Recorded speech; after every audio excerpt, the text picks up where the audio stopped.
lot of service. Now, isn't there a plane from Milwaukee that's there now? Oh, yes, it's Yeah, just like this is recent. just opened up with the last.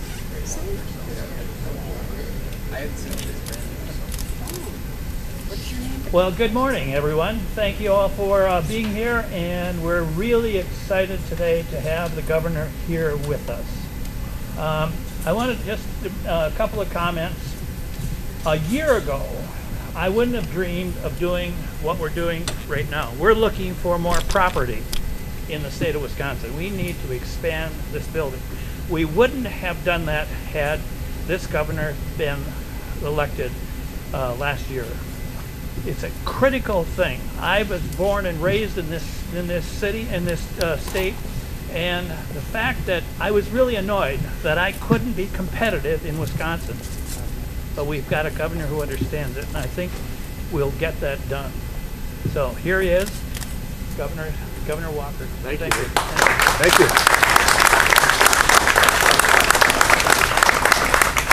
Thanks, Dick. When I appreciate not only confidence in me, but really in the state and the people of the state and the people of your great companies. We're proud to be here today to make a special announcement that ties into jobs. But I first off want to thank you and Greg and Bill and all the team here in particular. I know that in the coming days we're going to make sure we work with you, and the mayor's here, and I know he's got an active interest in helping you find space here to grow as well. That's the good news out there. A lot of challenging news we hear around the globe and around the country, but it's nice to be honing in on companies like this that are looking to grow, looking to expand, looking to put more people, particularly in the middle class, back to work in the state. And it only happens when we've got job creators who have the confidence to take that kind of a risk and understand that they're in a state that's heading in the right direction. So that's part of why we wanted to talk today, and I'm going to tour around a little bit and see some of the workings here as well. But today in particular, we wanted to come here out of the Capitol and talk at a business that's growing, that's on the verge of growing even more in the future, and talk about what it takes to get Wisconsin back to work again. In particular, I'm calling today, I'll be signing an executive order that creates, as of tomorrow at 11 a.m., what we call a Back to Work Wisconsin special session. And what that means is we've got a series of almost 30 pieces of legislation from both Democrats and Republicans alike that we put together, as well as some new ideas that we believe will help take the next step and make it easier, Dick, for job creators like yourself and others to have the certainty and confidence in this state and in the people and consumers of this state to further add more jobs, particularly jobs for the middle class in the state of Wisconsin. We will call that, and really the reason for that is the good experience we had earlier this year.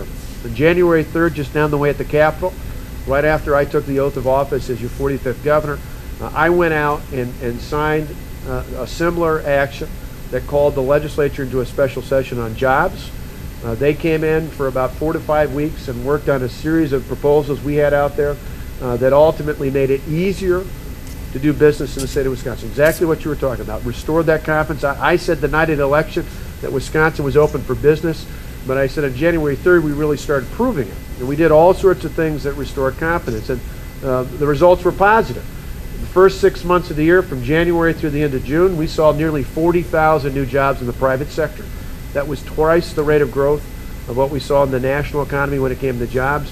We saw job creators here and across the country take notice. In fact, one of those surveys they do at states from number 1 to 50 in terms of what are the best and the worst states to do business in, we moved from 41 all the way up to 24 just in 1 year alone. Fastest increase of any state in the country. And I think that was in part a reaction from job creators across America looking at what we were doing in Wisconsin and saying, you know what, when they say they're open for business, they actually mean it.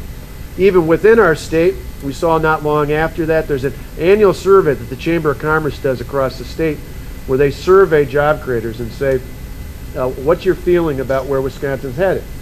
A year ago, unfortunately, in the height of all of our challenges, only about 10% of the employers in the state said that Wisconsin was heading in the right direction in that survey. Earlier this year, after our special session on jobs, 88% said that Wisconsin was heading in the right direction. 10% a year ago, 88% now. And what I liked the most about that survey was not only that 88% said we were heading in the right direction, but that a solid majority of those employers said in the next 12 months they're going to add more jobs in the state of Wisconsin. That's incredibly important for the middle class, for low-income families that are looking for work in this state. We need to have employers. It's not enough to talk about jobs. It's not enough to just say we want more jobs now. You got to have a climate where the people who actually create jobs, not the government, but the people who create jobs are feeling confident enough to start putting more investments in their company, adding more capital, and ultimately putting more people to work. That's going to be invaluable for middle-class families and low-income families in the state to start putting more people to work in the state. And so because we saw the good results early this year, we felt positive about that. But we saw in July and August in particular, just like states all across the country, that all the nonsense going on in Washington, when they talked about the debt and they failed to act on a lot of it and they created all sorts of chaos, had an impact here in Wisconsin just like it did in other places. It slowed down our economic growth. And so we looked at this and said we need to spend more time crisscrossing the state, talking to job creators, talking to workers in successful companies. And so I've been holding a series of listening sessions with job creators. I've been holding brown bag lunches where I go beyond just talking to the CEO or the boss, but I go out on the floor like we're doing today and hear from employees and hear what people really need to get this state working again, to get Wisconsin back to work. And what we found is that we need to break through what we see nationally. I said that the national economy, the nonsense in Washington is like a wet blanket in the economy.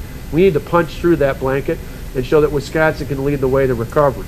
And so to get us refocused on that, I believe firmly calling a special session, calling all the lawmakers, Republican and Democrat alike, bringing up pieces of legislation that come both from Republicans and Democrats, but things that are solely focused on helping us improve the economy.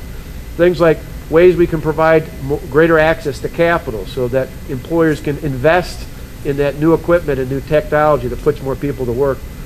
Things like making sure that we ultimately can help rein in some of the out-of-control regulations. And certainly we want clean air and clean water, good working conditions, but all too often I hear from employers who say regulations are standing in the way of us adding more jobs. You got to make it easier, so streamlining that. Things that show that ultimately we can help improve workforce development.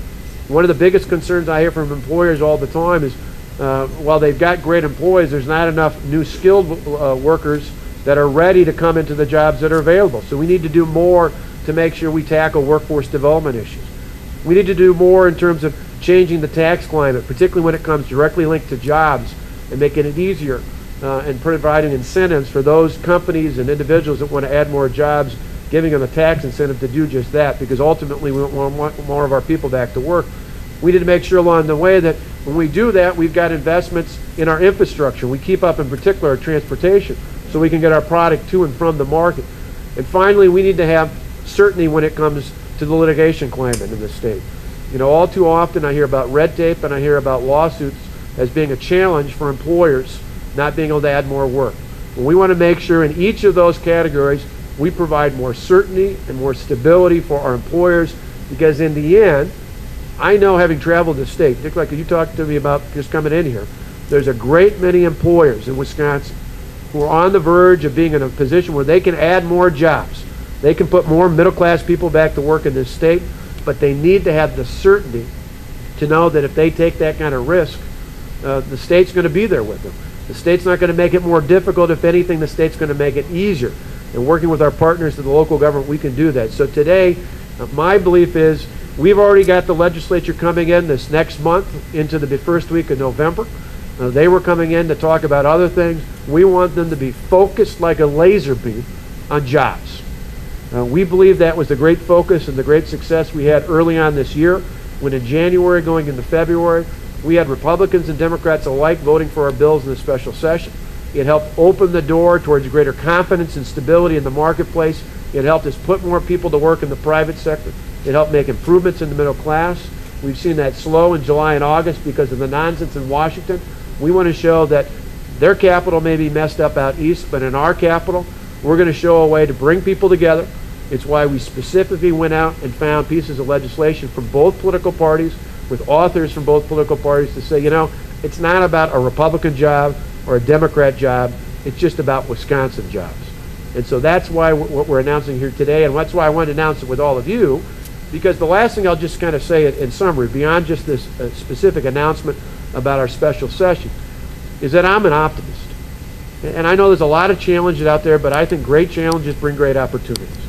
I believe without a doubt, as I've toured this state, just like we're here today, I see a number of things that give me confidence and optimism for the future. One of which is we oftentimes, and I find it time and time again, have employers that are either multi-generational employers, and for those that aren't, they treat their employees like family.